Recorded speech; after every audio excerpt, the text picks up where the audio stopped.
Namah Parvati Pataye Govindanam Sankirtanam Om Narayanam Namaskritya Naranchaiva Narottamam Devim Saraswatim Vyasam Tato Jayamudirayet. So we'll continue amazing stories of Mahabharata. So we were in Sabha Parvam, we had last time. I hope many of you could listen or catch up about the story of how Narada came to Yudhishthira and the wonderful interaction between Yudhishthira and Narada, and how like a wonderful amazing audit was conducted by Narada of how Yudhishthira was conducting his affairs and ruling the kingdom, and what kind of principles he was adhering to. So as that wonderful conversation continued, then Narada very happily looked at Yudhishthira and said, this sabha of yours is very nice. Among all the, I have seen so many sabhas. Narada is a Triloka Sanchari, right? He can go anywhere in the world. He goes into all kinds of places in this universe. And he says, among all the sabhas that I have seen, this is the most amazing one. Then Yudhishthira asks Narada, please tell me about the different sabhas that you have seen. Among the human beings, we know about all the palaces, but about all the divine palaces, only you can tell us, describe them to us. Can you describe to me the different divine sabhas that you have seen? Then Narada, there's a wonderful part of Mahabharata when each sabha is described by Narada. He says, he talks about Indra Sabha, right? Where in the Swargaloka, Indra Sabha, how is Indra Sabha, how is it with all the apsaras and all the things that are there. He describes that Indra Sabha, and in passing he talks about who are there also, who are the great people from earth who have been able to go to that Sabha and who reside there now. And he mentions Harishchandra while he talks about Indra Sabha. Then he goes on to describe the great Yama Sabha, Yama who manages the dharma in this world and who has this tremendous Sabha. He describes that Sabha, and he describes that many kings are also in that Sabha, like your father Panduraja. And he moves on from Yama Sabha. Then he goes on to Varuna Sabha. How is the Sabha of Varuna? Similarly, he goes on to describe Kubera Sabha, the Lord of Wealth, Kubera. Varuna is the Lord of Water, right? And that Sabha also he describes. Then he describes the Lord of Wealth, Kubera's Sabha itself. And then he even describes Brahma Sabha, where even the goddess Saraswati is there. All the gods come there. All the Brahmarshis, all the great Vedanga Parangas come there. And how that Sabha is and what is the atmosphere in that Sabha, he describes that also. So having heard the wonderful description of all these Sabhas, then Yudhishthira requested and Narada described, right? So then Yudhishthira asks him, he has a doubt after all of that, hearing this wonderful description. So, Munindra, Narada Munindra, when you talked about Indraloka, you mentioned Harishchandra. He is our Purvika. Harishchandra you said is there. But when you talked about Yamasabha, you mentioned my father Panduraja is there. How did Harishchandra get to Indraloka through Indra Sabha while my father is in Yamasabha? That is the doubt he has. Then Narada says, your great ancestor Harishchandra, he performed Rajasuya Yagna. He performed a great yajna called Rajasuya Yagna. at the behest of all his Brahmanas and everybody. He is the one king who performed that. Because of the greatness of that yajna and because of all the punya he got from that yajna, he is in Indraloka. In fact, when I went to Yama Sabha last time, I met your father Panduraja. Panduraja, in fact, talked to me. He said, "Oh, Narada, see, my ancestor Harishchandra is in Indraloka. I also want to go there, but he could go because of Rajasuya Yagna. I can't perform Rajasuya Yagna now, but my great sons are on earth. They can perform it.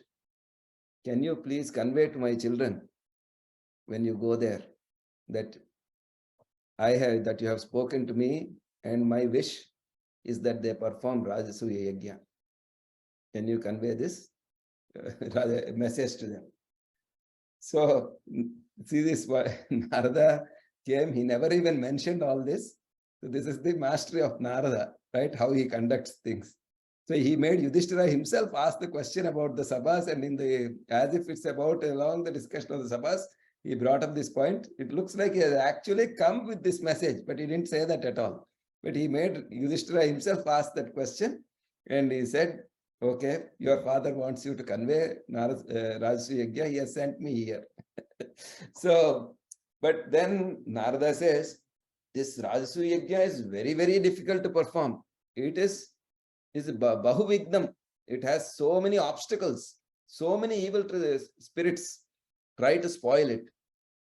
So to conduct it itself is very difficult. And if you overcome all that and perform it successfully, it ends with a terrible battle. That is the nature of this Rajasuya Yagna.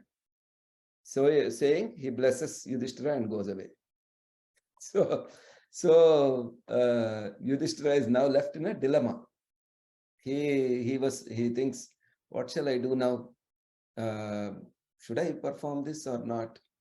On the one hand, it is every son's duty to follow the command of the father and fulfill the wishes of the father. If my father is wishing that his Rajasuya Yagna has to be performed, then I should perform it. But on the other hand, it is a very, very difficult one. It is not wise for somebody to undertake something that is very hard to perform and where success is very difficult. Such a task, why undertake it in the first place? Especially if it is full of obstacles and challenges, and it is going to end in a battle, which is going to cause so much trouble to people. So what should I do? So he turns to his expert advisors, like his Acharya, Dhaumya, and other ministers. And they advise him, you should perform, oh Raja, no, it is your duty to perform Rajasuya Yagna. It is very, very much something that becomes your duty now under the circumstances. You should perform it, is their advice. Then Dharmaraja thinks, what shall I do? How shall I conduct this? Then he says, there is only one way I can perform this yajna. I should turn to that Lord who, although he is the ruler of the universe, has come down to the earth in the shape of a human being and is dwelling among us. Only with his will and with his blessing, I will be able to do this. So he thinks of Sri Krishna and sends his messengers to call Sri Krishna. And Sri Krishna, then immediately when he gets that message, he comes from Dwaraka to Indraprastha. And this is time and again. So from the time Draupadi's wedding happened, Sri Krishna and Pandavas started their association. From that you see such active, this interaction between them, although they are so far from each other. If you think in those days, Indraprastha is Delhi and Dwaraka is Gujarat. So far away. And yet they keep meeting. So immediately Sri Krishna comes from Dwaraka to Indraprastha, and such wonderful interaction you see among them. comes and humbly bows to Kunti and Dharmaraja and touches their feet because he is younger than them. Bhima is his same age, so he gives a big hug to Bhima. And to Arjuna, Nakula and Sahadeva, with his loving eyes, just glancing at them, he gives his blessings. And as they bow to his feet, he lifts them up with so much affection. So it's that you see that beautiful description of how much affection they have for each other. And Yudhishthira then seats Krishna, prays to him, and tells him about his dilemma and how he heard about his father's order from sage Narada, and says, "Oh Krishna, you are Nitya Satya Vachana, you are Nirmala Buddhi. Nothing disturbs you. Whatever you say is the truth, and whatever you say is Dharma, and whatever you say it with such calmness and purity. Oh Kamalaksha, you tell me, what is my duty? Am I really capable of conducting this yajna? What should I do now?" Then Sri Krishna basically says, "Oh Yudhishthira, there is no doubt. It is your duty to perform this Rajasuya Yagna, and you can do this. You can do this because of the valor of your brothers. You are like a Chaturbhuja with 4 brothers. You have all the power. With these 4 brothers, you can achieve this."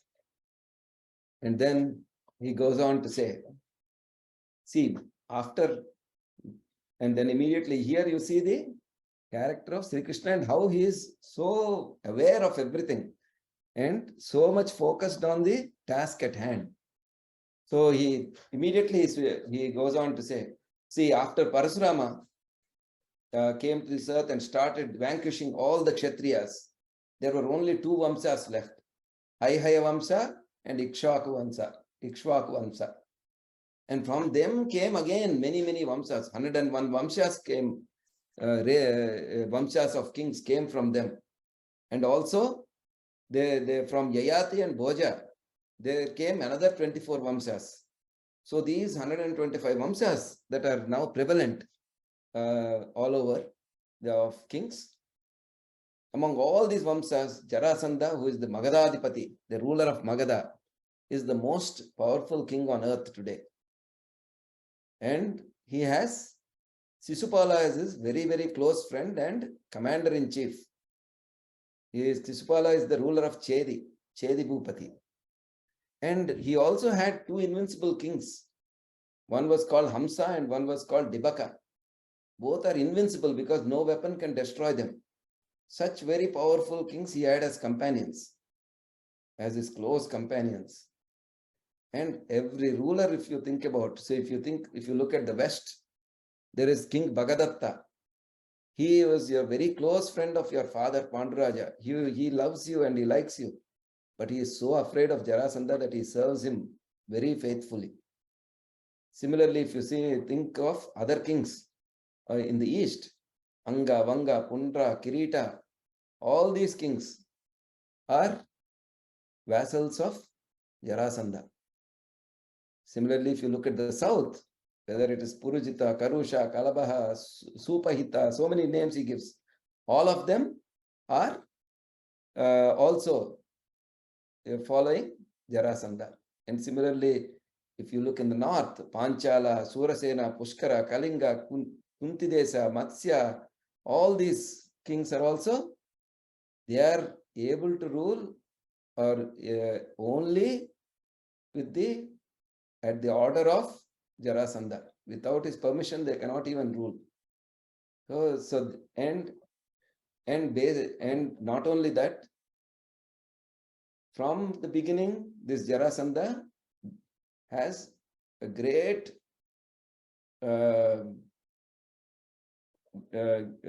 hatred towards me, says Krishna, because you know that in my young age itself, I killed Kamsa. And Kamsa's wife or wives are the daughters of Jarasandha. So from then on, he is extremely angry with me. And he when I was in Madura, therefore, while we were there and our family was ruling after Kamsa, he used to come and attack us like anything. He came with this once, Hamsa and Dibaka and Jarasandha, all three of them came together to attack us. And we were fighting a terrible war with them. And these Hamsa and Dibaka cannot be conquered at all. Finally, I came up with an idea, and somebody went and informed Hamsa that Dibaka had been conquered and had been killed. Hamsa became so upset that he gave up his life. And then we went and informed Dibaka about that. And then because Dibaka couldn't live without Hamsa, he also gave up his life. That way, somehow he got rid of both of them by tricking them. But this Jarasandha, he was going on attacking us. So we decided it is not worth going on fighting with him. Let us go away from here. And then we left Madura. We went all the way to Gujarat, today's Gujarat, right? To Dwarka. We set up a city in the ocean, and we started living there away from everyone and to avoid this constant warfare with Jarasandha. So that is, and so if you want to conduct Rajasuya Yaga, all the kings need to bow down to you and should accept you as the main emperor. And there is no way you can do this unless you